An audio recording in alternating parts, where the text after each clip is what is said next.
Welcome to the Tripod, where we break down the NRL every game, every week from a punting perspective. I'm Jacob Wynn, and the 2022 season is in the books. The Panthers are the champions. I did a live grand final recap on Sunday. We're going to talk more about the grand final from a bookie perspective today because I've got Tristan for a special episode tonight. We're going to talk NRL highlights and lowlights of the season as well, and then your questions. This episode tonight is part one of Ask Tristan Anything, and that's right, I had to split it into two parts. You guys sent me so many questions. We tackled all of them. We spoke for 2 hours. So this is going to be the first part. And I'm going to be honest with you as well to set the table. Some of the information Tristan shares in this chat is pretty bleak. I know you're thinking nobody's going to cry for the bookies, but I really think this was a necessary conversation because a lot of people will find it eye-opening and genuinely concerning. But most importantly, I hope it gives people a good understanding of the current state of the industry and challenges from the bookie perspective. Now, the questions that were thrown at Tristan range from NRL, people want to know about mixed matchup, cap stake, promo, fair use policy, very hot topic for Tripod followers, questions about the industry, changes, fees, taxes, operating costs for people to understand, and also questions just about how odds work and market creation and new features in the works and questions about features and future plans. So heaps of questions thrown at Tristan today, as I said, which is why I had to split it into two parts. The second part will be out tomorrow night, so just 24 hours from now, and that'll get you in the routine of Thursday for Tripod shows because the Rugby League World Cup weekly preview show we do plan to do weekly on Thursday nights, starting with next week, which will preview the whole World Cup as well as the opening round of games. But anyway, let's jump straight into this chat with Tristan for Ask Tristan Anything. We've got so much to cover. Thank you to everyone who sent in all these questions. There's plenty of people that want to grill you. I can say there's some friendly questions and there's also some confronting ones as well. So we'll cover the whole bag, but we're actually going to talk about the grand final first of all, because we haven't got your bookie recap on how you guys did with that one. Yeah, g'day, Jacob. Thanks for having us. And yeah, definitely thanks for everyone that's fired through a question. We're always happy to answer them and no dramas there. And yeah, the NRL grand final was a very much a one-sided affair. Obviously, Penrith way too good. They timed their run perfectly. It was, very, very well coached by Ivan Cleary. The market was, it moved from 8. So we initially put the market up at about $1.39, $3.10, something in that sort of ballpark immediately after the Bunnies game, when I thought there might have been some doubt over Kikau and potentially Luai with potential suspension. So we sort of erred on that side. And obviously very early in the week, they got off. So that did see Penrith firm up a little bit, but that was more so not necessarily weight of money. That was just us realigning our position on the game. So I think they got into around about $1.33, $1.34 at jump time. The line went from 8 to 8.5, again, predominantly for that reason. Now, early on in the day, there was a good push for the minus. And then as we got a bit deeper into the day, there was a little push back for the plus.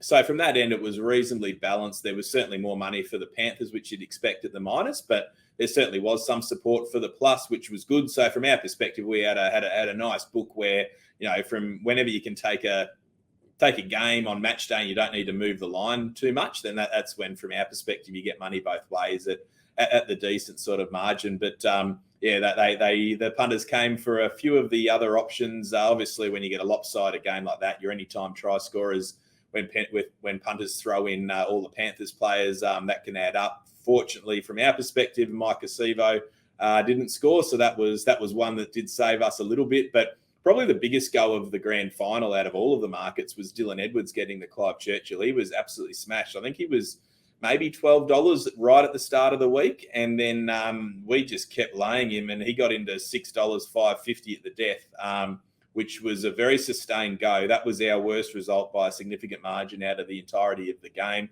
It was last year as well. We laid Cleary quite significantly, and I guess maybe they were like Edwards was a worthy winner, and you certainly can't complain in that sense. I guess maybe the logic from the move was that maybe if both of these players were quite close on the night, they might give it to someone a little bit different. So it was probably a smart bet and a smart bit of action in hindsight, because the market was very, very wide between the two of them when we first opened betting, but certainly at jump time it wasn't. It was a lot tighter.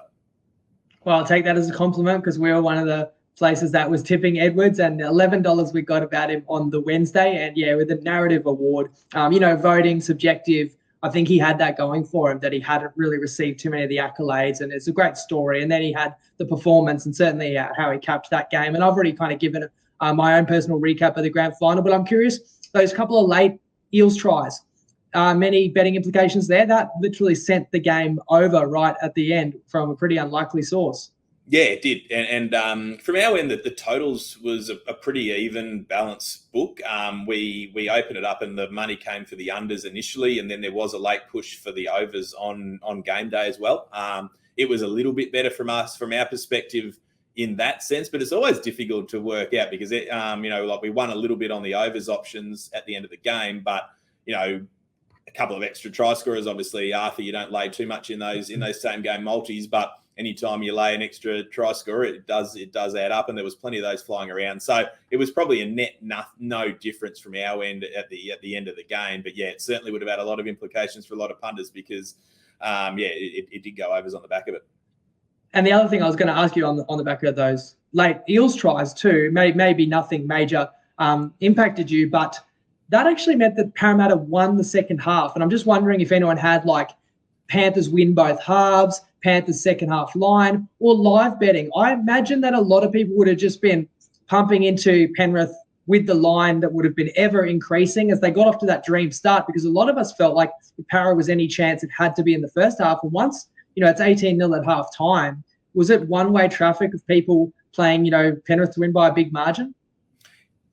Yes and no. It's a little bit different because I certainly agree with you where I was completely on that same train that if Parramatta needed to, if they were going to be in the game, they were going to be in it. They needed to be in it the first half. So we certainly did lay pre-match some second half options. But in your grand final betting, it's just always a different beast to virtually any other game. So I think it was one of those ones where people that were on Penrith were pretty happy to not come again at the new option. And then there were a few punters that I think we're on Penrith early in the piece. We're on them at the -8.5, and they've sort of covered themselves late in the live betting. So from our end, it wasn't much of a difference. It was like I was looking at it thinking, hopefully we have taken some big action here at the minus, but it was pretty balanced. It was a really, despite the blowout and obviously the scoreline got down to 16, but despite the comprehensive nature of the victory, there was still throughout the course of betting money both sides in nearly all options, which from our perspective was a good betting event.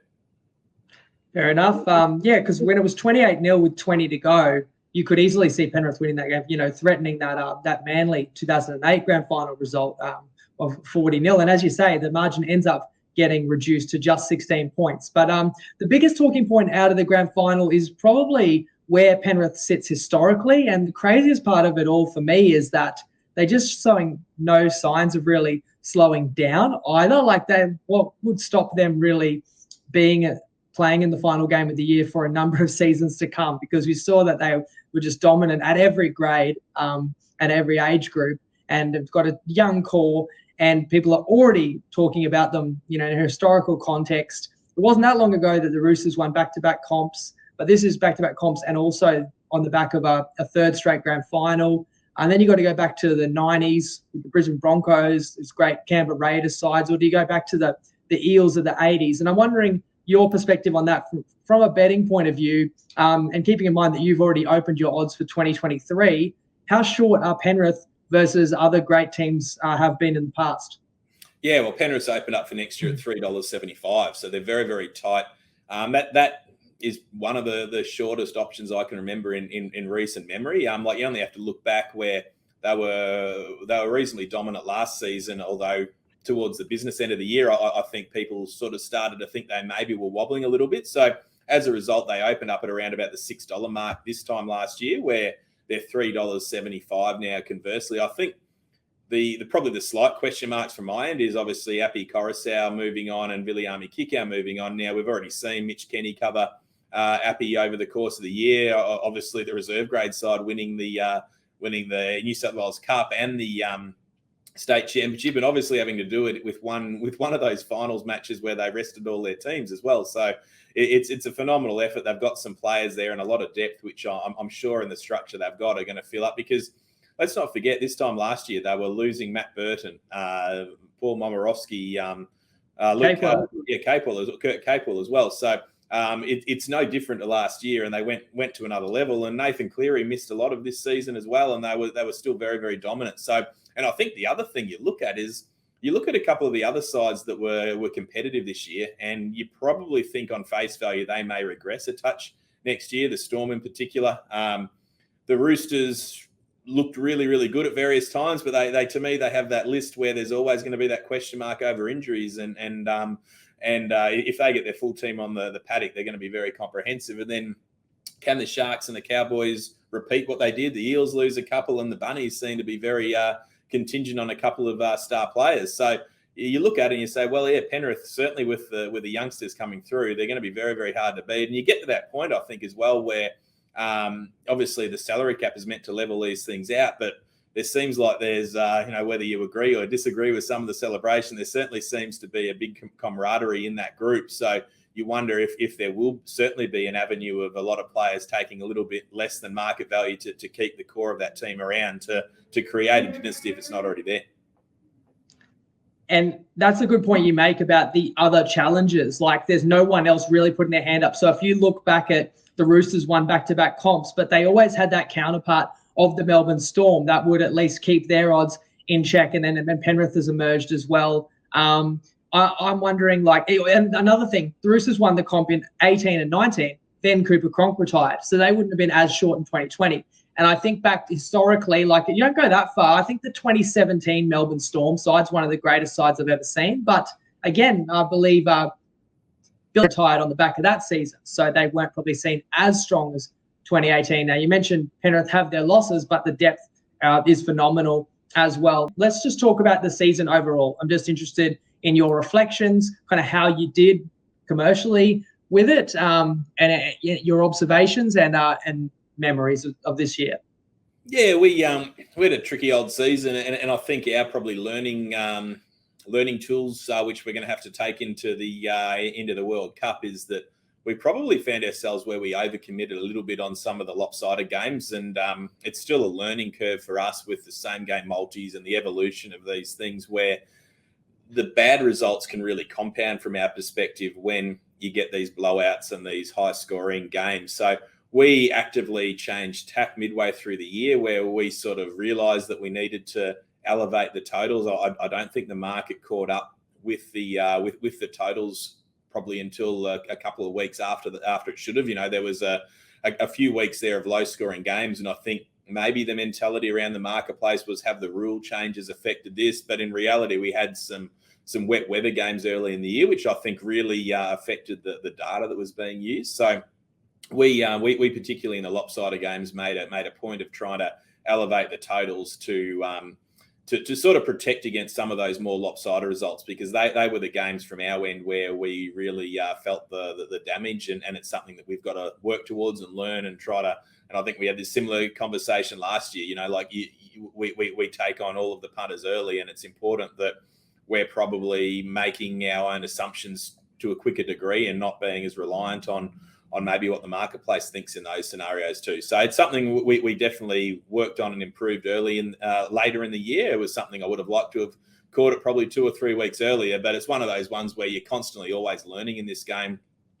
With so many markets, it is difficult to manage those, the wide and the variance and these sort of things. So it's just something where we've sort of sat down and we're going back to the drawing board and just trying to learn and make a few little subtle tweaks for A, the World Cup, and B, next year. And that's the balance we've discussed in the past, that you want to react to what's happening, but not overreact as well. So that's always a challenge there. Any kind of moments stick out to you? I asked, I think, maybe your biggest wins or biggest losses throughout the year. Yeah, there was certainly some really enjoyable moments throughout the year. From our end, the Origin 3 was one of my favourite moments of the year. It was a really vibrant betting affair, and it was a cracking game. So from our end, that was one of the highlights. I thought week one of the football of the finals was also a great viewing spectacle. It was great turnover wise, and from our end, it was a good one. some of the bad games, which I try to erase from the memory box. But there were some of those, the big blowouts, like the game when the Roosters put 70 odd on the Tigers. That was a disaster. The probably the last game of the year as well, where the Raiders put a big number on in the first half. That was another one where we did everything in our power to protect against a scenario like that. And that was probably the most frustrating game of the season from my perspective personally, because I felt like we put ourselves in a position where we should have been, okay in that game. And it was just, you just can't combat the numbers, and when punters want to be on a variety of try scorers and into the minus and into the overs, and when it happens, it happens. And we were always on the top end of those lines, but they were our two worst results by a long way. The Roosters one, we probably got to put our hand up, and we didn't handle that as well as what we maybe could have. But certainly the Raiders one, you look back and say, I don't know what I could have done differently in this game. And that's probably the frustration when there's some things that are out of your control you can't always control. Thanks for reminding me, because we had Tigers plus 23.5 in that Roosters game. We're going to tackle some questions that have been sent to you, and the first topic is all questions that have been sent relating to the NRL. But did you have any other memories or any other things you like, overall reflections for 2022? Unfortunately, the way the industry is shaped at the moment, the turnover model and the low margin model that we've always operated in, which I think it's the only way I know how to bookmake and the only way I want to bookmake, but just doesn't work at the moment. And it's such a sad indictment on the industry. And it's something where, you can hold on to something just because you're wanting to do the right thing. But if the numbers don't work, the numbers don't work. And that's a realization we've come to in the last little while. And we are going to have to make a few little tweaks, and it's never fun, but I'm hoping that we can demonstrate that the wagering landscape and the industry, the bookmakers can pull a couple of levers and it can significantly change the amount of turnover that's seen in the industry. And that will reflect, it will flow on to fees that are received by these governing bodies. And you shouldn't have to do that to make these changes. But unfortunately, we're going to have to try to cut our turnover in half over the next 12 months. And that's going to result in a lot of fees not being paid on the back of it, which is a frustrating thing. I just think there needs to be a balance between what's fair. We completely understand the necessity to pay our way in this game. We want to create the best product, whether it be sport or racing, in the nation, but it also needs to be sustainable. And ultimately, when you have to make these changes, there's only one person that is affected by it, and that's the punter. And that's the sad thing that we've sort of had to make a plan for over the next bit. And that's why I appreciate you joining me. And one of the reasons we thought it would be really beneficial for people to follow along, for us to have this chat and open up questions, which will allow you to get into some specifics. You foreshadowed a fair few elements and topics of what this chat's going to be about, because there's plenty of people asking a few questions, and it's great that you're able to front up and give them an answer straight from the horse's mouth. So over 30 questions, guys. Thank you so much to everyone who did submit the questions. We'll do our very best to tackle as many as we can. Some that we don't go in as much detail in may just be because we've gone in depth before. This is the third installment of Ask Tristan Anything, and I'll put up a link or at least an image where you can find past chats that we've had on series of Wide World of Punting. And we're not doing Wide World of Punting this summer, so this is just a one-off. So some questions have been asked in the past and you got in depth, or after you listen to this, if you want more, go back and listen to the last parts of Ask Tristan Anything if you haven't listened before. But what I've done, I've been through a bunch of the questions, over 30 of them, and I've tried to categorize them. So let's jump into NRL questions, and I'll do my best to go through this. All right. Alex asks, the top 5 NRL players that influence the market. Who comes to mind for you? Yeah, so probably Nathan Cleary immediately comes to mind. And I think you'll find next year that will probably be an even more enhanced. I suppose you got Kurt Falls still sitting there in the background, but certainly Sean O'Sullivan was able to fill in admirably this year, and he won't be there next year. So it's always looking at where you lose a player and who comes in to replace them. But yeah, Nathan Cleary, a massive one. Trbojevic, obviously a huge one for Manly, and he was out of action for the vast majority of the season. Latrell Mitchell as well. He was. You saw the way Souths are two different sides when he was on the park and when he wasn't. And you've got the Melbourne combination of. I'd imagine Cam Munster probably comes to mind when you think of Melbourne, but I sort of start to feel that Jerome Hughes is a more impactful player now on the way that he controls that structure. But if either of those two guys come out, then I think that's a massive out for that side. Then the other one is an interesting one, because Teddy is one of the biggest players in the game, but then you can slot Joey Manu back into fullback, but then you're weak into that centre spot. So that combination of Joey Manu and Tedesco would be another one that's certainly a massive line movers, even though you've got good coverage in that spot, but you still need to fill the extra void of those players. So that'd be the five that come immediately to my mind. I would also throw in there Mitch Moses, probably up there as well. And especially when they're a goal kicker too, as some of the guys are you mentioned. And you think about Munster, he would be on my list as well. I mean, we saw it in front of all our eyes when he was sensationally withdrawn from the Origin 3 team and how that line moved. Although in the end, you can argue how much he was worth, because they played inspired Queensland, as you touched on before, and they won anyway. Barney has asked a question which has been covered before, so we can just touch on these pretty quick. How does TopSpot monitor injury news and late outs? And he's also asking, extending on that, how do you determine the value of certain players?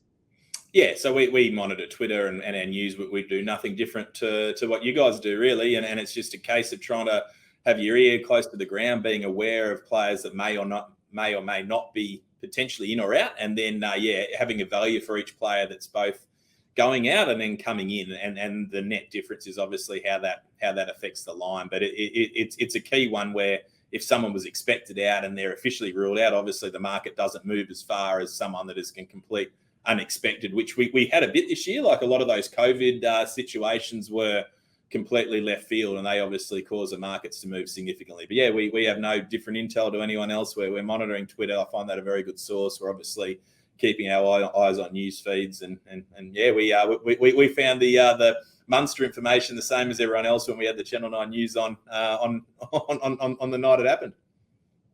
Jimmy Gore asks a question about your Titans, who you sponsor. There's a couple of questions about that. If this was the first season TopSport was sponsoring the Titans, you're getting 4 in next year. Do you think that makes them a top 8 side?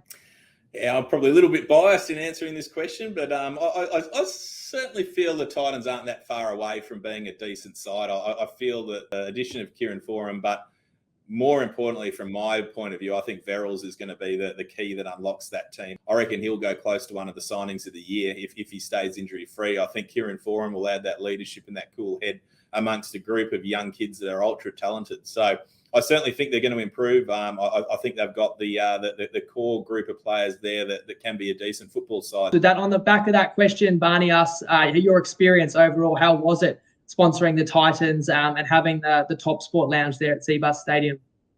Oh, it was a fantastic experience for us. I've got to give the back office of the Titans the biggest, accolades. They're such a good team to work with. For them, it would have been an ultra hard season because the on the field, unfortunately they didn't get the job that I think they were expecting done.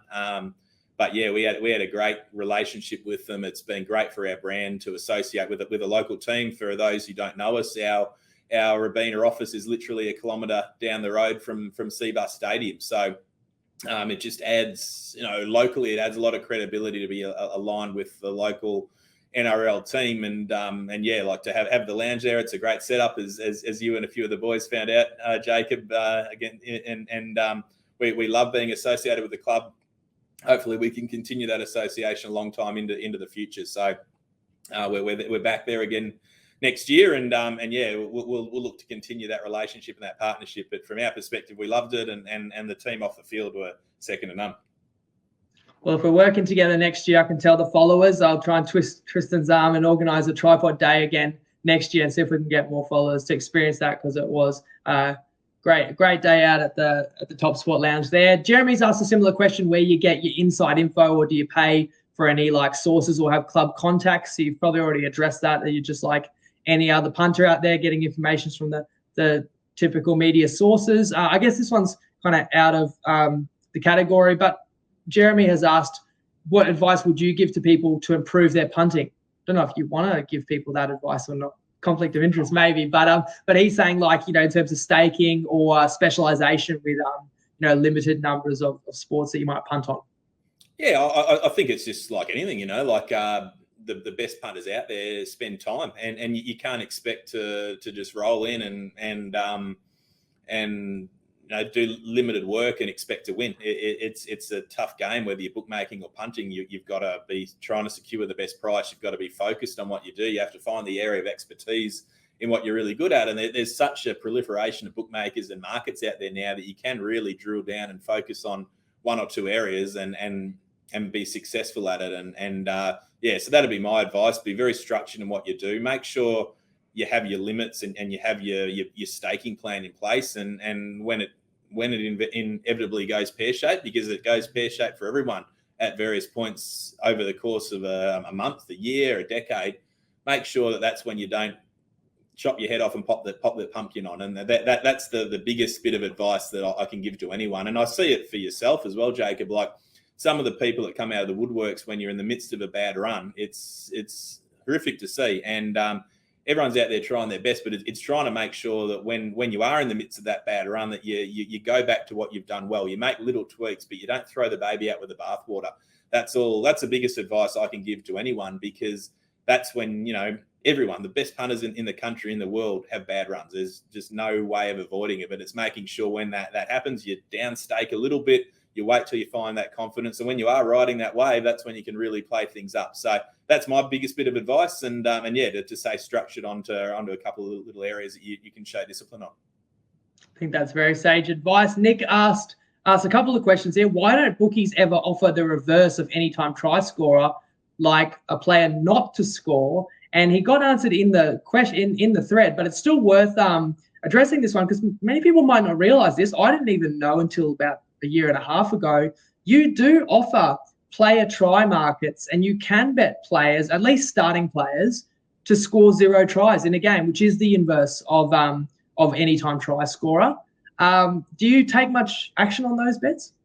Yeah, you certainly do, and I think we might be one of the only ones that do offer that. So we don't know anyone else who does.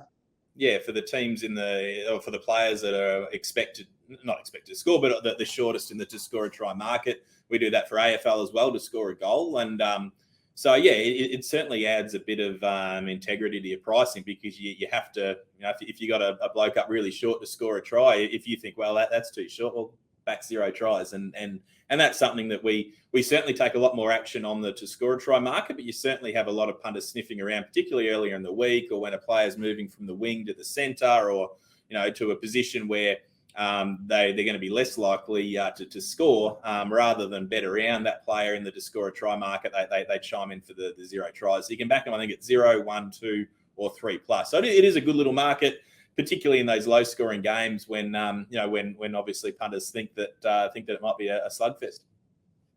I've never bet that myself, but yeah, as you said, it's like 0, 1, 2. It's not 1 plus. It's like a player to score exactly 1. That's got to be a funny one. I guess you've got to cheer for the guy to score, but then once he scores, the rest of the game, you're going to be cheering that he doesn't score again if you backed a specific number. Why don't most other bookies offer that? I think you hit it on the head there, that they can kind of disguise how big their edge is if they don't offer you the other side of the bet. So they can keep any player, at any low price. If they're not letting you back the other side, they're not showing you what it should be. A good example I can think of is in 2020, a bookie, I won't name and shame the bookie, but a bookie was offering $1.90 on Buddy to kick his 1,000th goal in 2020. And so someone contacted them and said, can I back the no, Buddy won't kick his 1,000th goal in the year 2020? And Sportsman said, oh, okay. And then next thing you know, to kick a goal in 2020 was $2.70, and to not kick $1.40. So when they were offering him to kick a goal, they offered you terrible odds, way unders. But once someone asked them for a two-way market, they realized, hang on, we can't reflect this as a 50-50 because it's got a way lower chance than that, and we're going to offer the alternative. So a two-way market does keep the bookies more honest, I reckon. And another question from Nick, has any progress been made regarding live betting, not having to ring up to place a live bet? No, and it's very frustrating because it's one of the most popular betting products in the UK. I'd actually had a meeting with our team that handle the in-play odds who actually do it from overseas, and it's just such a popular market, and it's so convenient to be able to do it online or on your app. But that doesn't look like that's going to change, which it was brought in for responsible gambling reasons, which I can respect and I can completely agree with. But we've made so much progress in that space now that there's so many options there that surely, for the amount of punters that might be negatively affected in that sense, we can look at protecting them in some sense there and open it up for the 90% of the people that are going to do so responsibly, that are going to get extra enjoyment, that are going to be more engaged in the game, that are going to generate more income for the sport. It would just be a game changer from us. But at the moment, I don't see anything on the horizon that sees that changing. And I would absolutely love it to. But unfortunately, I just can't see anything on the horizon that's going to change that. Yeah, Nick, you had your answer. As soon as Tristan sighed before he started talking, you knew the answer there. Ben Williamson asked about the evolution of player performance markets. This was something new that you're able to wheel out in 2022. And he said, you started with offering a bunch of players to score 40 plus, 50 plus, and a variety of combination markets, which were taken away and then put back for bigger games. Will the markets be back next year and more consistent with the amount of markets on offer? How was your experience with this one? It had to be a tricky one because it was something new, and there's plenty of sharp people out there like Ben Willie picking off the best value ones.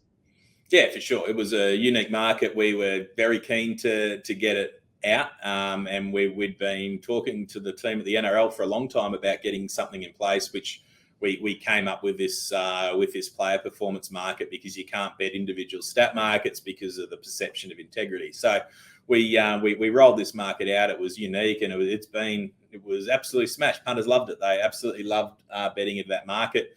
I can tell Ben that it was our least profitable market out of every market we offered on the NRL. It was by far and away our biggest losing option. So. And the reality with it was that, unfortunately, because we only got the word a week before the season commenced, we weren't able to integrate it in with our NRL model, which obviously, we did have a lot of those extra markets up that you were saying, where you could back player A and player B, v player C and player D. Unfortunately, they were all manual-based markets. So when you'd lay one option with, where one was priced incorrectly, we might take 4 or 5 like bets. So from our perspective, what we need to go away in the off season, go back to the drawing board, get it into that model, make sure that when we do lay one bet where it's sharp, we can affect all of the related markets. So to answer your question, I don't know where that's going to sit in the next season. We obviously need to do something differently from our end, because it wasn't very successful, and it was a new one. So we're going to put a lot of time and resources into improving it. If we can get it into that model, then we will certainly be able to have a consistent offering, and also have your more expanded set. But until that happens, then we're going to have to sort of play it in a similar sort of vein to what we did there, where because ultimately it's a difficult one to get the true pricing of it when a lot of the others don't have a lot of liquidity there either. And then you get news through the week that players in or out, or players moving to the bench. And I'll share my experience. So I had Cam Murray under player performance for Origin 1. If people recall, he got picked off a very minimal game time because he had a shoulder injury, and I didn't think he'd get many minutes in Origin 1. And then it turned out to be a great bet because Cam Murray didn't even start. But then what happened? First tackle of the game, Isaiah Yeo knocked out. Murray comes in at lock, but not to fear, goes off, still doesn't play big minutes. I think I'm going to hit my unders. Comes back on second half, scores a try, goes over. But that's the excitement of the player props, but I definitely can appreciate that will be a challenging one. Another option that I don't know if you can bring back is a question from Mark asking, can you allow punters to back 40-20s in the NRL? Does that come out of the integrity issue? Yeah, and we actually had that question posed to us with another site we support, where they wanted to do a bingo, and that was one of the options in there. And I've got to investigate that in the off season, because I can't remember if it was one that we actively pulled ourselves. I don't think that would be the case. I think it might be one that it comes under the Integrity Act, where it's a singular stat market, and as a result, you can't have that yes/no option. I think it's more so the perception of things, and I've been having some really good conversations with the guys there, because I think when it's all out in the open and you got the markets on the site, the integrity concern shouldn't be there, because you can, if there was a big plunge for a 40-20 and someone kicked one, You've got all the records. Especially if it looks dodgy when you watch the game and the fullback could have got to it, because it's hard to really do it deliberately or deliberately concede one. Liam asked, is it true that NRL Lions will be paying 15% juice next season? That'd be another way of saying 115% markets. If so, do you think this will be the norm across all books? I think that's very extreme, because that would be $1.74 line. I don't think we'll ever get to that point. We bet $1.93. He might mean like $1.85 each side, and he may be mistakenly calling that 15%. Yeah, right. So $1.85 lines are 8% margin. So I don't necessarily think that that's going to occur either. From our perspective, we offered $1.90 lines early in the week and then elevated it to $1.93 in the last hour. We've got to review all of that, because you're betting 3% margin. Like, I know people see that and you say, oh, $1.93, that's 7% in the bookie's favour, but it's not. It's 3%. And when we're paying roughly 2.5% in net tax on the game, you can sort of understand that it's very difficult to maintain that level of offering. The other issue you've got to realise is that when the big games come around, we actually then get charged at a higher rate. So, no, there won't be $1.85 lines, but we are probably going to have to review that and maybe go back to your $1.91 or maybe $1.90 late. We're just going to review everything. I'm not jumping to anything. I'm not putting any finalities on to anything at the moment, but certainly $1.85 won't be happening. Okay, we're going to jump to, this isn't NRL, but it's rugby union. And then Liam had a part 2 of his question, but that'll feed into the next topic. Chris asked, why'd you get rid of 1 to 14 and 1 to 21 markets for rugby union? And I wonder if you could also touch on the issues with Super Rugby and like Wallabies games as well that people might be curious about the absence of this year. Yeah, we're still in, I'd say, one-way discussions with Rugby Australia. It's very difficult to get an answer there.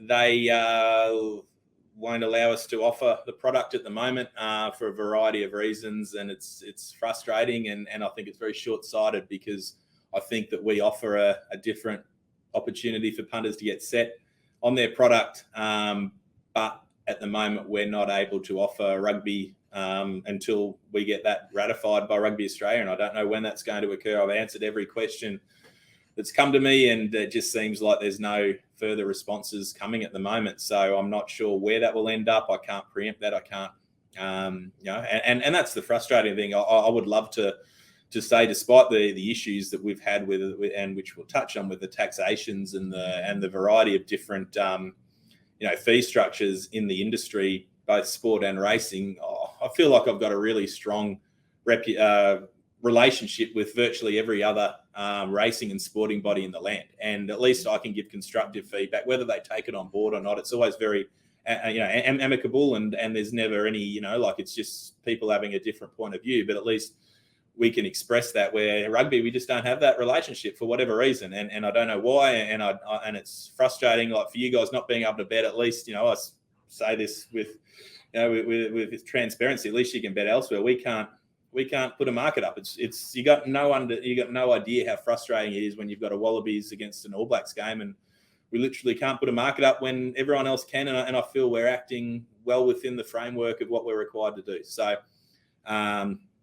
it is what it is at the moment. We're still continuing those talks, and hopefully by the time Super Rugby rolls around next season, that it'll be a different answer. In terms of reviewing those couple of markets, we have done a review of a lot of our markets across a wide variety of sport, and it's continuing. And we just felt that we've got a margin which is the popular margin of 1 to 12, and then we had 1 to 14 and 1 to 21, and which we'll touch on later. We're in the process of trying to reduce turnover, and by having those 3 markets up, we were generating unnecessary extra turnover on what is a very, very similar market to the 1 to 12. So we're just in the process of removing a number of those duplicate markets, because it just meant that when we were slightly off on those markets, we were getting hit 3 times instead of 1. So it's one of the measures we put in place. The vast majority of markets will remain, but anything that we find is too dependent or too similar to any other markets, we've made a move to remove a few of those off the site. Does that mean you just need them to be integrated with each other? Because like a lot of markets are all derivatives of each other, but if they all move in unison, I wouldn't imagine you'd get more turnover by offering more markets, because people are still going to back one or the other. I can understand what you said about player performance when you had the combos and the head-to-heads, that if they're not moving in sync, then people are going to be able to exploit, inefficiencies. But is that what you mean with the? Yeah, with it's not necessarily moving. It's where if we've got a price at $3 on your 1 to 12, we'll get multiple customers that will bet simultaneously on all three markets at once before we've got the opportunity to move them. So yeah, there's certainly no drama with moving, but it's just that. Okay, it's a way to magnify their max bet. Yes, by exactly. By backing derivative markets. Okay, it makes sense. Let's move to some questions about promos, cap stake, fair use policy. And Liam, this will go back to Liam's part 2. I should say as well, thanks for answering that rugby question. That might have been news to some people who might have thought it was your choice not to offer, but you've explained there that you're fighting to get the ability to offer those again. So Liam's next question was, as Toppy is considered a sharp bookie, what incentive do we have to bet with you? Top-up tokens pretty much revoked, he says personally. Reward points next to non-existent, and limits heavily reduced. So your response to that? Yeah, so my response to that, it's all tied in with the issues we're going to talk about at in a later segment with the onerous fees that are placed on the marketplace at the moment. And unfortunately, we're in the process of we've got to try to reduce our turnover. We've got to try to cut it in half. And unfortunately, we pay on the vast majority of sports and racing in particular, you pay based on a turnover tax, which we as much as we'd like to, I would love nothing more than to be fighting one-on-one with customers and who if you beat us, you beat us. And I've always had that mentality, but unfortunately, it's becoming harder and harder and harder. And you can have a customer that loses at 15% on turnover, a customer that wins at 15% on turnover, and on the vast majority of cases, you're paying the same fee structure to the racing or the sporting body on those winning customers, which just doesn't make sense. And as a result, we've just got to try to really rationalise our turnover. We've got to try to reduce it, and as a result, the tokens and the promos and these things that we've had in place, they're just not conducive to being able to bet profitable margins, unfortunately, in the current landscape. And we had a number of syndicates came through with the rewards program in particular. That was a very costly element, and it was a case of a few people ruined that for everyone, which is a sad state of affairs. The top-up tokens, unfortunately, we have had to make a few changes in that space, but I still feel that at least we do give everyone, as long as you're complying with the fair play rules, some element of bonus along the way. But obviously from our end, with our fair play rules, we expect a 50-50 level of turnover. And I've seen a few of the comments in the group, and I'll answer this in an overarching fashion. Like, if we give someone a warning and we say, okay, this is the parameters, this is where you're at, and then we add the promos back on, like we have in every instance, and then you come back and you abuse the promos again, you've had your chance, you've had your warning, and you go and do it again. I don't know what you expect from us. We've been very fair in the first place to allow the promos back, and then when it gets removed again, or when you can tell that there's people rolling through multiple accounts and people that are actively going and just opening up new accounts purely to take advantage of the promos, they're the one that I don't think that those type of scenarios deserve any sympathy. And if I'm wrong in any of those scenarios, and I'm happy to be pointed out, all the emails come from me. Everyone can respond to me personally. And I don't think I miss any. A couple have sometimes gone to junk, which maybe I miss, but send support. Ask them to say, I've sent an email to Tristan, you haven't responded, because I respond to every one of them personally. We take great pride in doing that. But, what you guys have got to understand is that these promos, they're there for everyone, and people that are abusing them and actively going out of their way to rort the system or to not bet inside the fair, it's hurting everyone on here. And everyone is then, you can see the only option we had with the rewards was to pull it for everyone. And when people are going out of their way to circumnavigate the rules that we have in place, which I think are very, very fair, everyone ends up worse off. So that's what I'm saying, and if you get on there and you complain or you try to garner some support, like, it's not going to happen, because ultimately we feel we're acting very, very fairly in who we do and who we don't offer the promos to. And if you're not getting them, there's a reason. And feel free to reach out directly to me, and I'm happy to explain it directly to you. No problems. But yeah, that's our stance on it in terms of the low margin customers, trying to keep them and give you an incentive to bet with us. Like, Liam, our incentive is that we still let people on. Yeah, the limits may have reduced in some sports, but they've only reduced on the smaller tier sports. Like, you can't expect to get the same limit on a NPC rugby game than what you're going to get in the last hour of a rugby league game. I feel our limits, despite the changes we've been forced to make, which we'll go into more detail later, I've got no doubt that our limits are bigger and better than anyone out there still in the marketplace. We're very, very fair in that regard. Some of the biggest bookmakers in the world overseas have $100 limits on some of these small basketball games and small rugby games, and they're as known as the pinnacle of wagering around the world. And we're still betting more than them, even after we've made these changes. So ultimately, you'll understand as we get deeper into this discussion, it's a change we've been forced to make. It's certainly not something we've wanted to do, but we've got no option, no alternative. And until the landscape changes, then unfortunately, that's just the nature of the beast and where we're currently sitting, which is a sad state of affairs. And again, I appreciate you explaining it. And anytime, you guys have made a change or whatever, I also get people contacting me, and then I want to be able to understand the decision making behind that change. And you've always explained it to me. And I think a couple of the main reasons why there've been changes that have taken away appeal to punters has been one or two things. Either the fees and the costs and the structure is prohibitive, and ultimately it's not viable to keep offering, or there's an exploitation factor where there's been groups of people that have mobilized to take advantage of certain things like generating reward points by depositing, whatever it is, systematically. And those are the people you're saying that are spoiling it for everyone else, or a group that doesn't even punt, but somehow 300 accounts all open at the same time to all max bet the mixed matchup or whatever. So when you say, there's people out there rorting, there's going to be people listening and watching this and say, well, I've had my promos taken away, but I'm not a rorter. Like, yeah, I backed the mixed matchup here and there. Yeah, when I had a bet, I pressed top up, and then that became promo turn up. So look, I think it's not a case of it's not a case of saying every person that's had promos taken away, you're doing necessarily the wrong thing, but it's just more those people need to understand why the rules are in place and why you're kind of forced to enforce them.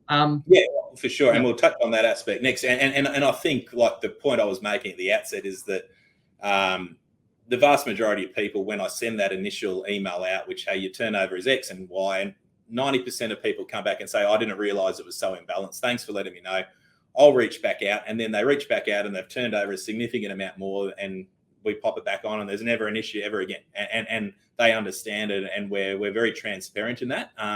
I guess, we see a lot of syndicates on the other side that you take the promos off them, they turn over the minimum to get it back, and then they just revert back into the old habits, which is frustrating from my end, and it's hurting everyone else. But yeah, we'd love to be doing things a lot differently. But as we'll touch on, you'll see with the way the fees is shaped, we got no option at the moment, and we've got to enforce those same rules for everyone. I think we're very fair, we're very transparent, and the reality is, if you send me an email, I'll respond to it, and I have, and I have done it for many years, and yeah, there's no dramas in that sense. Look, there's a couple more questions to do with cap stakes, promos, right, which I want to throw at you, but I almost feel, you tell me, does it make sense to jump into the industry changes and the cost of operating first, because that might actually help explain, the follow-on effect that leads to your decision-making with promos? Does that make sense? We go to that. Okay, so let's go to that topic. So there's a few questions about that. So let's go to Kieran's question here. He asked, the necessary changes you've made to your operating model recently to remain viable, such as reducing turnover, some market offerings, are these mostly related to racing? And I can say, you used to offer best of the best, right? And you had to take that away this spring, regrettably. Best tote for place bets on certain metro carnivals. You can mention any other changes that come to mind. But he's asking, is this mostly related to racing, or will there be sports-related changes as well? Yeah, so basically, in a nutshell, the fees we pay are based on racing, based on the Aussie sports.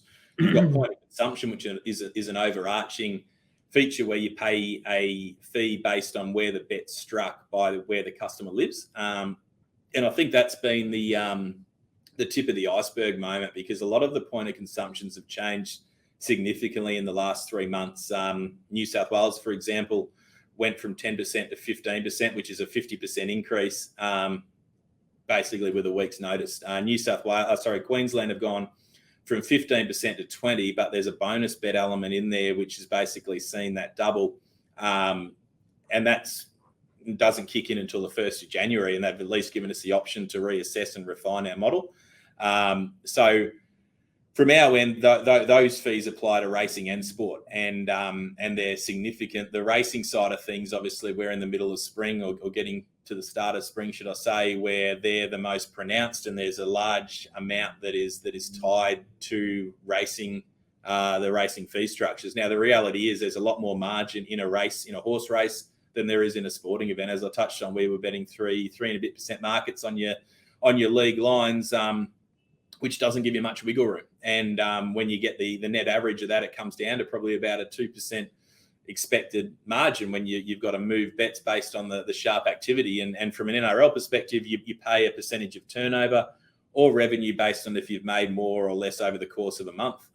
You pay more on multis, you pay more on some child markets. So there's a whole element there. It's a very confusing structure, but the reality of the scenario is that over the course of the last 2 or 3 years, these fees are slowly getting higher and higher and higher.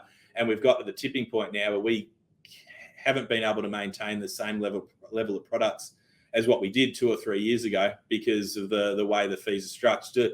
To put it in layman's terms, we had our biggest ever gross year in terms of gross margin we received off our customers, and we've had our worst ever net year on the same basis. So we've made more money off customers this year, and we've had a losing year. We've only won on 1 month out of the last 12 on a net basis. And that's, I hope, a reality check for people out there to understand that despite I feel us bookmaking better than we've ever done, it's impossible in the marketplace now. And I'm sure you guys can understand that you can't run a business where you're paying out more tax than you are getting receipts in, and things have to change on the back of that because you just can't continue to do that on an ongoing basis. So they're the decisions we've had to make. From a racing point of view, we've pulled a number of products. We've pulled our best of the best product.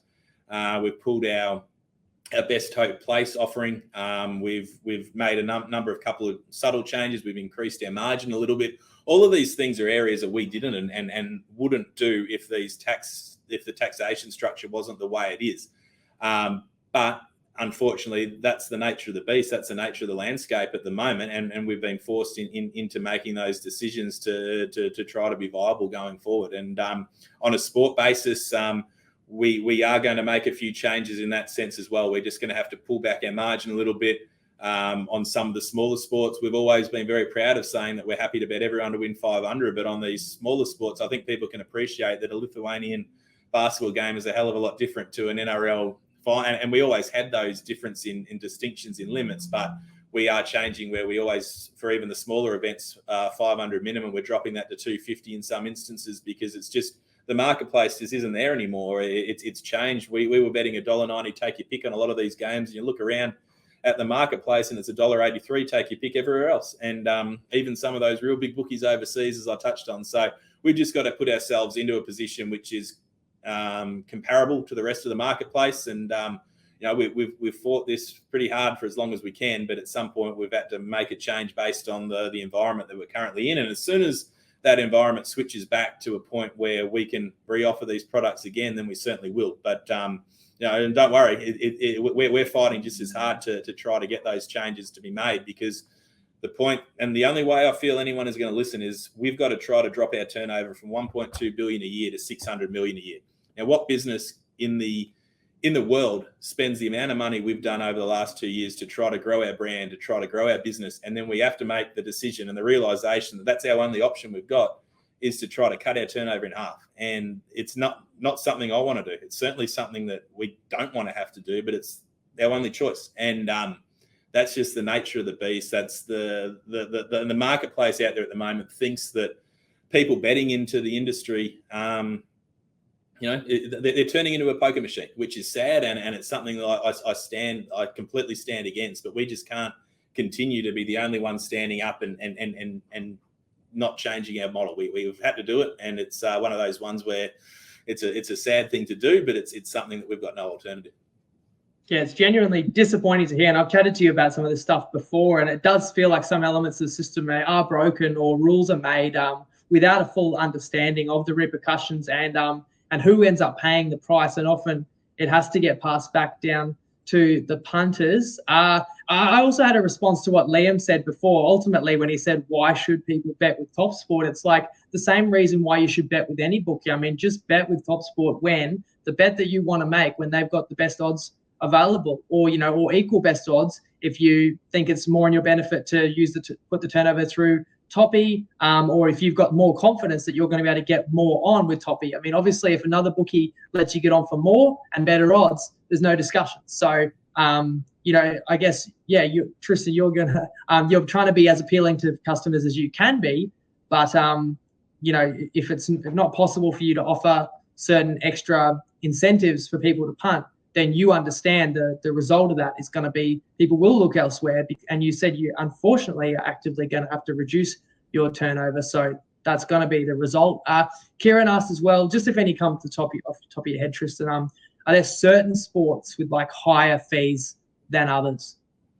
The NRL and the AFL are pretty consistent. They've had the same structure in place for a while. And they're, from our point of view, they're expensive because we run a low margin product, but they've had the goalposts in place there for a while. So we are going to have to address how we operate on those sports going forward. The cricket is a concern because there's a potential change in the way the fees are going to be levied this year, which for our business will be in essence quadrupling the fees that we paid last year. And I'm sure people are going to understand if that comes through, then we're going to have to significantly, and we're preempting it, significantly change our cricket offering. A lot of the overseas sports, there's minimal fees, and that's why you'll see the likes of the NBA and the NFL and the MLB and these top tier products. We're able to continue to bet our $1.92 lines. We're able to continue to bet really, really high limits on those markets. Obviously, we still have to pay the point of consumption tax, but you won't notice any significant changes in those top tier sports.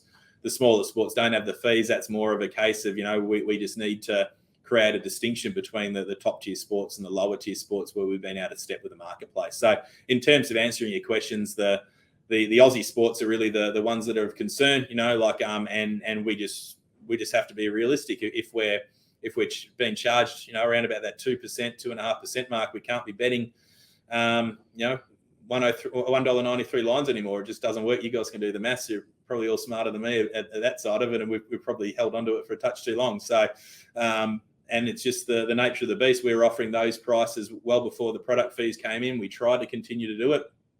We've fought as long as we could, and now we just need to just wind things back a little bit just to try to take that margin away to absorb those fees.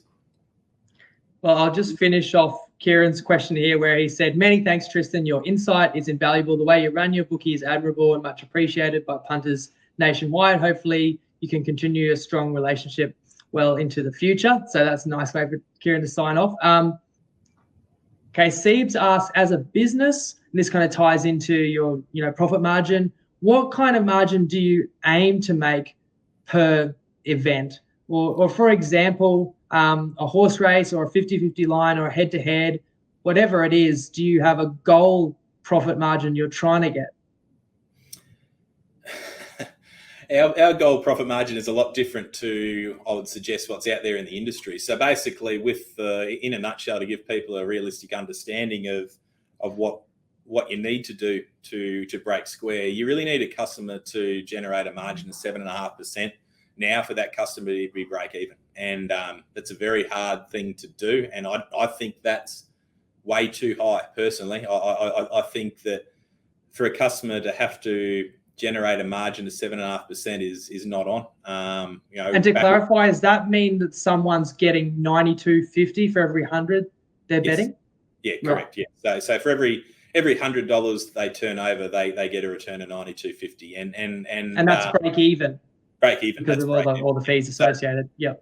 So 5 years ago, if we had a customer that would turn over 100 and get back 95, they were a great customer from our point of view. They were someone that was responsible in their punting. They were someone that was sustainable. They were having a lot of fun in doing it. But now a customer that generates a margin of 5% is an unprofitable customer under the landscape, which is terrifying, which is horrible, and that's the cause of the reality of the changes we've had to make. So in terms of, we need to try to make around about the 10% margin on racing, and we need to try to make around about the 5 to 6% margin on sport to break even.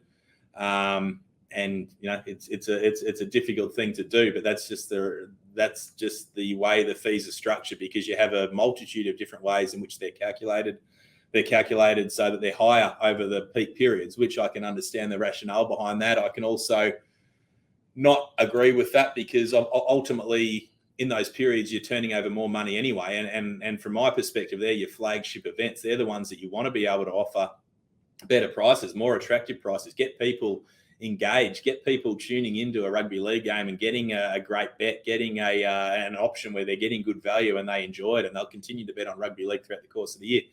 On the racing side of things, you want them to be betting on the Melbourne Cup, and obviously they will, but then your lesser likes, like your Cox Plate, these races, being able to offer a really attractive prices and products for punters to get involved, so that then they might chime in on the Monday at Barnsdale. But on what we've had to do, we've had to pull our premium products off our premium races, and that to me is an absolute no-no, but that's the reality because of the way the fees are levied.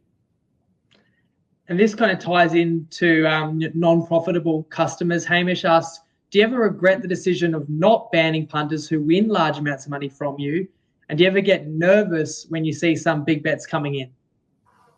I certainly don't regret not banning customers. Like if you got to ban customers, you're not bookmaking, and I'm not going to sit here and say we take everyone's bet every time. I've never ever said that. Even before all of these fees got out of control when we first started our relationship, Jacob, I was very clear in that instance that we don't take everyone's bet to the amount that they want all the time, and I think people can respect that. All we've ever done is bet fair limits. Now, to switch customers off certain markets or certain bet types or that, like I'm a firm believer, and we are still in that. Even these changes we've made, we certainly have never closed down an account for profitability reasons. Yeah, we've limited customers, and we've always done that, and we've had to amplify those numbers in recent times. But I still feel those limits for those sharp customers are bigger and better than anywhere else in the marketplace. I still truly believe that, where people can bet in their own name and not have to go through the back door and know that they're still going to get a fair bet. And to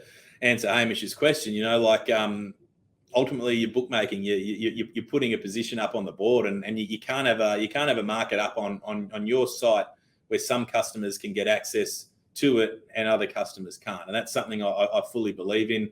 Our product range, it would have been very easy for us to pull best of the best for 50% of our client base and give it to the other 50%. That would have been a very easy option. That's certainly not what I wanted to do, and it doesn't create the impact. We're still very, very fair. We've said this product isn't viable for our whole database.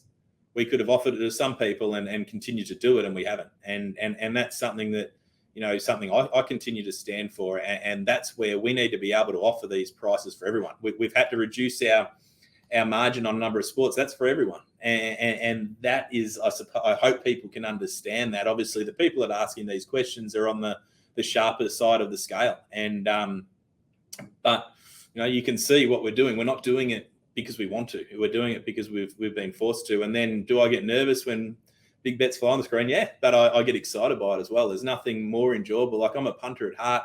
I've been involved in the game for 15 years, and you love action. You want to watch a game where you've got a big swing on an NFL game or a cricket game or an NRL game, and that's something I want to continue to always have. But the reality is, at the moment, you've got to pay X amount out before that swing even takes place, and that's the sad thing about it. That we'd love to be trying to double our turnover this year, but it just doesn't work, and I just don't understand the mentality behind it. But that's a scenario we're in. So to answer your question, no, I don't regret not closing people down, and B, I get a little bit nervous, but I get more excited when the big bet flashes across the screen.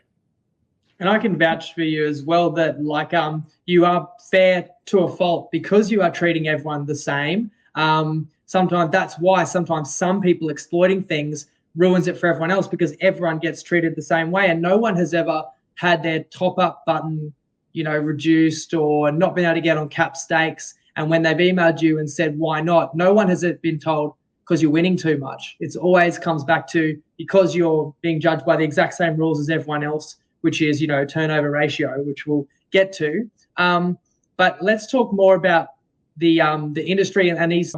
I'm going to put this graphic on the screen to give people an idea.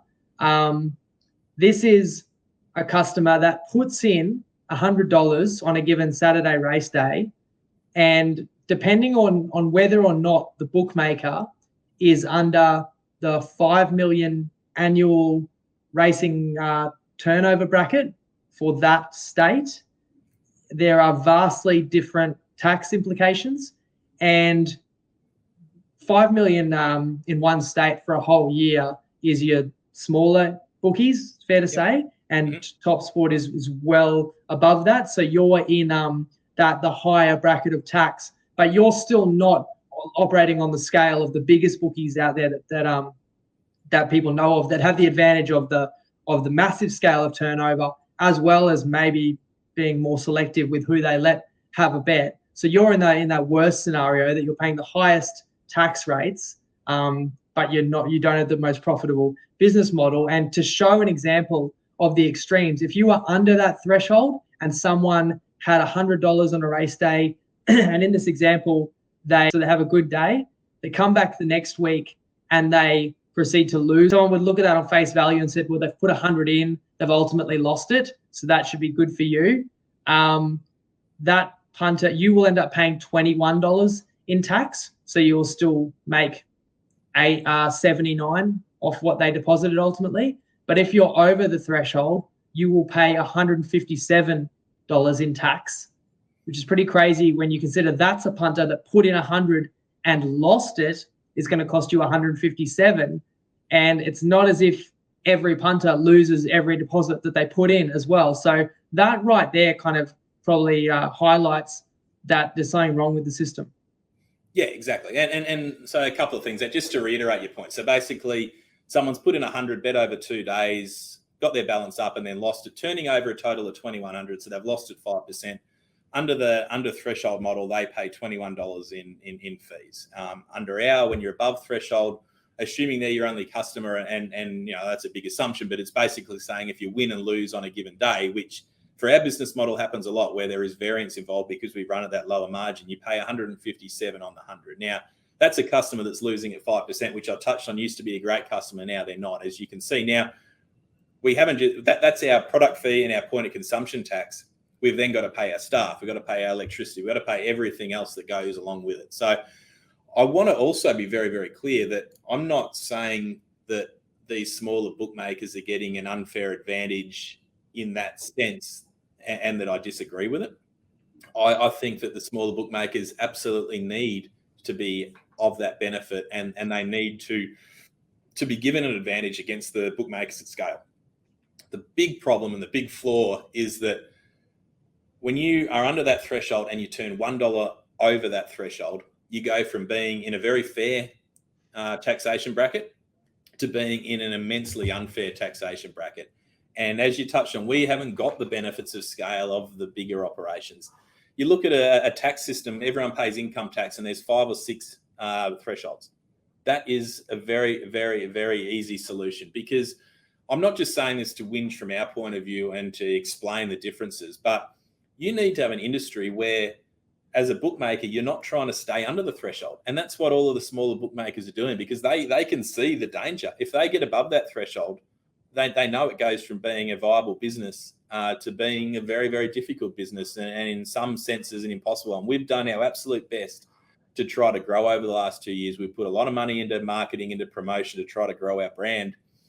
And we're still so far away from the scalability of these bigger companies that and I feel we bookmake in a manner that is if not one of the strongest in the country. It's right up there in the top few, and we cannot even get close to making it work under the model. So there just needs to be a number of different thresholds in place so that you're encouraged to continue to grow your brand, and that's better for everyone. And I think it's an easy change, and I think it solves everything. And I know that there are potentially a couple out there that may think of that, but it just can't be a case of you go from turning over under to over, and you go from being in a vibrant marketplace to being in one that's where does that incentivize anyone trying to grow their business? And that's the $1 million question. That's the answer that needs to be resolved.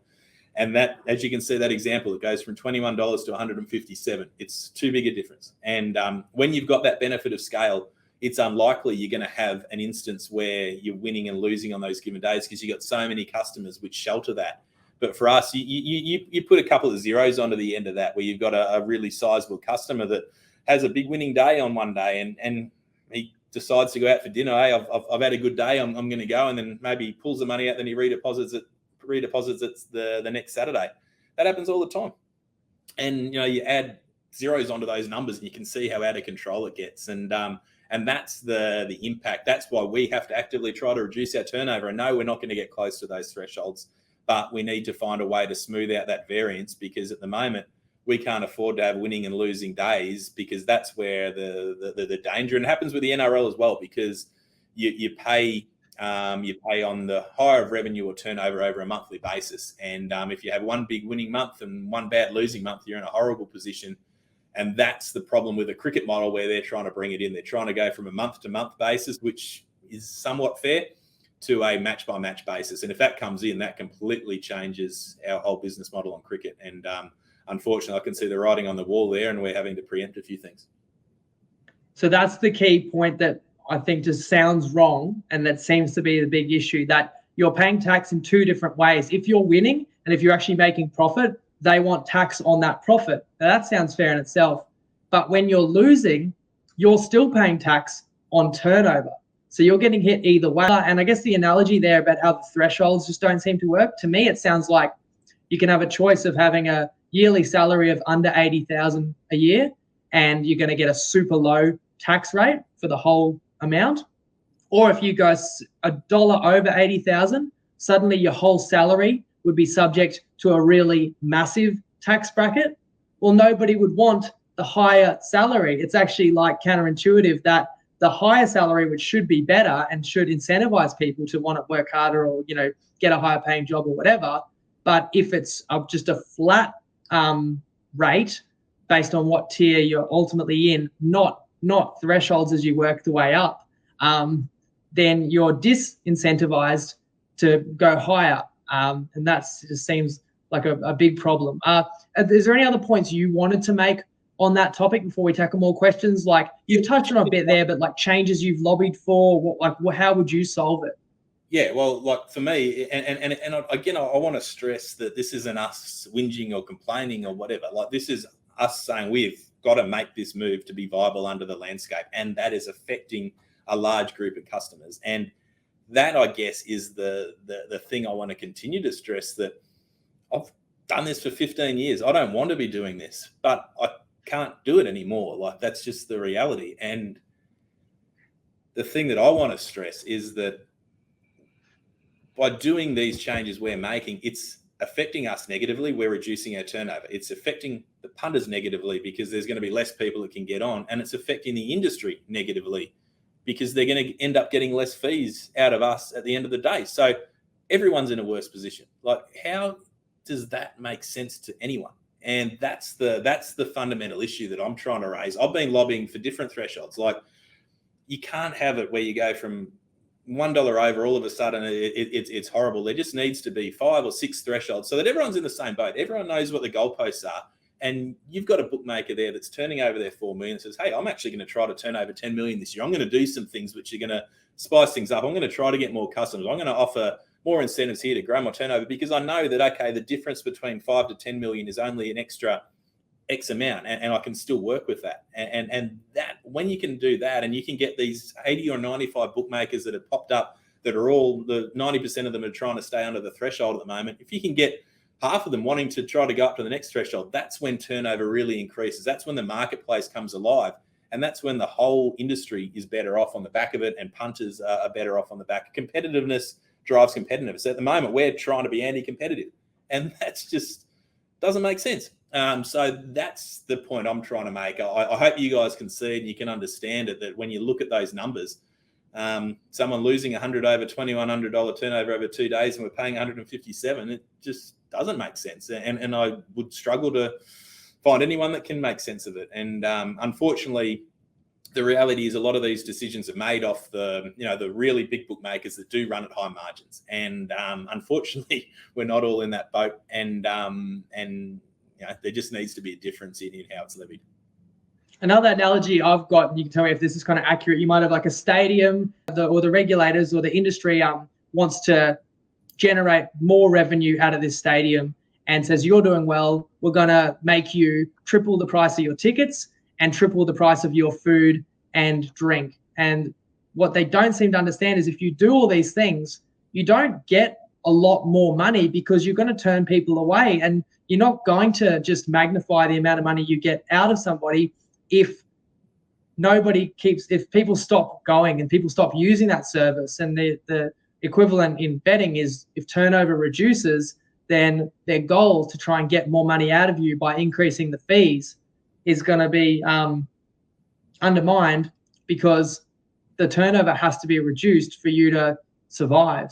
And the reality is there's a group of people that are disadvantaged, the low margin customers that are the ones disadvantaged most out of this. And they need to be the champions of the sport. If people are out there able to win on racing, and if people are out there able to win on sport betting, these are the guys that should be up in lights. The industry should be, really campaigning to keep them in the game, because you get more people. If you're a Tigers fan, and sorry for all the Tigers fans out there, but if you're a Tigers fan, are you going to watch a Canberra v Newcastle game unless you've had a bet on it? Maybe not.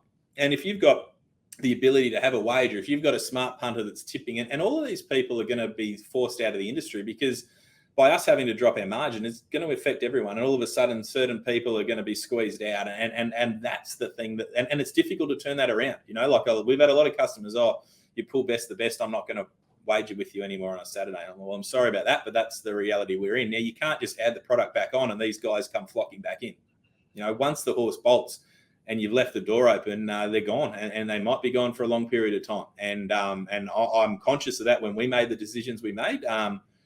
And that's why it's taken us so long to get to this point. And we've done everything in our power to try to get the word out there in a very respectful way to a number of the racing bodies. And some of them are listening. Some of them aren't. Some of them care. Some of them don't care. Some of them have their hands tied behind their back. I know everything. I know it's not an easy solution, but when people go, they just don't come back the next day when you bring everything back. And then whilst I guarantee if we can get a result and we can get some significant improvement in this sense, we are going to roll back the vast majority of these products.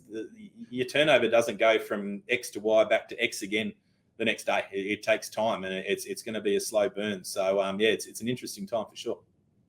Poor old West Tigers catching a few strays, not just from this pod, but just in the news recently. Let's jump back, because I think of what we've covered there gives a good background back into the specific questions that are being asked about, in a tripod group, the question comes up about the mixed matchup. That's certainly been a big topic of discussion. And that's where we're going to have to wrap tonight's episode. Sorry, guys. So just 24 hours time, you'll get another 45 minutes worth of questions. There were plenty more great ones that Tristan tackled, but I hope that people did enjoy that and get a bit out of that chat so far. And let us know what you think. Any questions you want, further explained, or I can pass it on to Tristan, or I can help explain better myself in the comments as well. Appreciate you tuning in. As always, I'm also going to add my own reflections and review of the 2022 Tripod NRL season and talk about our results as well on the back end of tomorrow night's show, which you can look forward to tomorrow being Thursday. But thanks for tuning in. Appreciate it, guys. And we'll catch you in 24 hours. Lego.